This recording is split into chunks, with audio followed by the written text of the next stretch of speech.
ನಮಸ್ಕಾರ. ಸಿಸ್ಟರ್ಸ್ ಕಿಚನ್ಗೆ ಸ್ವಾಗತ. ಬಹಳ ಸಿಂಪಲ್ಲಾಗಿ ಟೊಮ್ಯಾಟೊ ಚಟ್ನಿ ಮಾಡ್ತಾಯಿದ್ದೀನಿ. ಯಾವ ಥರ ಮಾಡೋದಂತ ನೋಡ್ಕೊಳ್ಳೋಣ ಬನ್ನಿ. ಸ್ಟವ್ ಮೇಲೆ ಒಂದು ಪಾತ್ರೆ ಇಟ್ಕೊಂಡಿದ್ದೀನಿ. 2 ಸ್ಪೂನ್ ಆಗೋಷ್ಟು ಎಣ್ಣೆ ಹಾಕ್ತಾಯಿದ್ದೀನಿ. ದೊಡ್ಡದಾಗಿರುವಂಥ ಒಂದು ಈರುಳ್ಳಿ ತೊಗೊಂಡು ಕಟ್ ಮಾಡಿ ಇಟ್ಕೊಂಡಿದ್ದೀನಿ ದಪ್ಪ ದಪ್ಪಾಗಿ.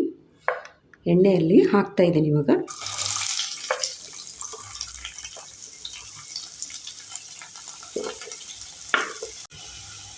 ದೊಡ್ಡದೊಂದು ಟೊಮೆಟೊ ತೊಗೊಂಡಿದ್ದೀನಿ, ದಪ್ಪ ದಪ್ಪದಾಗಿ ಕಟ್ ಮಾಡಿ ಇಟ್ಕೊಂಡಿದ್ದೀನಿ.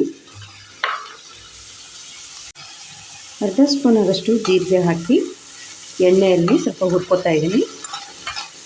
1/4 ಬೌಲ್ ಆಗೋಷ್ಟು ಶೇಂಗಾ ತೊಗೊಂಡಿದ್ದೀನಿ, ಹುರಿದು ಸಿಪ್ಪೆ ತೆಗೆದಿಟ್ಕೊಂಡಿದ್ದೀನಿ, ಹಾಕ್ತಾಯಿದ್ದೀನಿ. ಶೇಂಗಾ ಹಾಕಿದರೆ ಟೇಸ್ಟ್ ತುಂಬ ಚೆನ್ನಾಗಿರುತ್ತೆ. ರುಚಿಗೆ ತಕ್ಕಷ್ಟು ಉಪ್ಪು ಹಾಕ್ತಾಯಿದ್ದೀನಿ. ಟೊಮೆಟೊ ಎಲ್ಲ ಸಾಫ್ಟ್ ಆಗಬೇಕಲ್ವ, ಅದಕ್ಕೆ ಸ್ವಲ್ಪ ಬೆಲ್ಲ ಹಾಕ್ತಾಯಿದ್ದೀನಿ.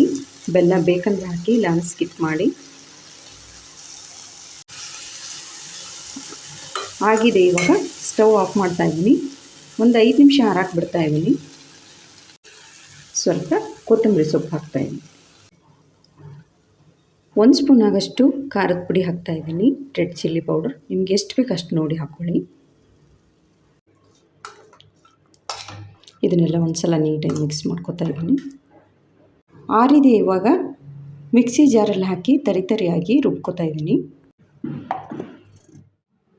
ಆಗಿದೆ ನೋಡಿ, ರುಬ್ಕೊಂಡಿದ್ದೀನಿ ತರಿಯಾಗಿ. ಇಷ್ಟ ಆದರೆ ಸಾಕು. ಎಣ್ಣೆ ಬಿಸಿಯಾಗಿದೆ. ಸ್ವಲ್ಪ ಸಾಸಿವೆ, ಸ್ವಲ್ಪ ಜೀರಿಗೆ, ಚಿಟಿಕೆ ಆಗೋಷ್ಟು ಅರಿಶಿನ ಹಾಕ್ತಾಯಿದ್ದೀನಿ. 2 ಆಗೋಷ್ಟು ಒಣಮೆಣಸಿನ್ಕಾಯಿ ಹಾಕ್ತಾಯಿದ್ದೀನಿ. ಇವಾಗ ಮಾಡಿ ಇಟ್ಕೊಂಡಿರುವಂಥ ಒಗ್ಗರಣೆಯನ್ನು ಹಾಕ್ತಾಯಿದ್ದೀನಿ.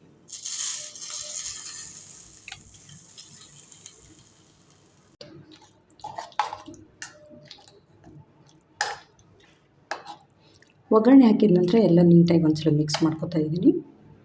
ಟೊಮೆಟೊ ಚಟ್ನಿ ಮಾಡಿದ್ದೀನಿ, ರೆಡಿಯಾಗಿದೆ ನೋಡಿ.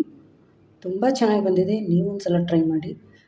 ರೊಟ್ಟಿ, ಚಪಾತಿ, ಅನ್ನದ ಜೊತೆ ತುಂಬ ಚೆನ್ನಾಗಿರುತ್ತೆ. ಇಷ್ಟ ಆದರೆ ಲೈಕ್, ಶೇರ್, ಸಬ್ಸ್ಕ್ರೈಬ್ ಮಾಡಿ. Thank you.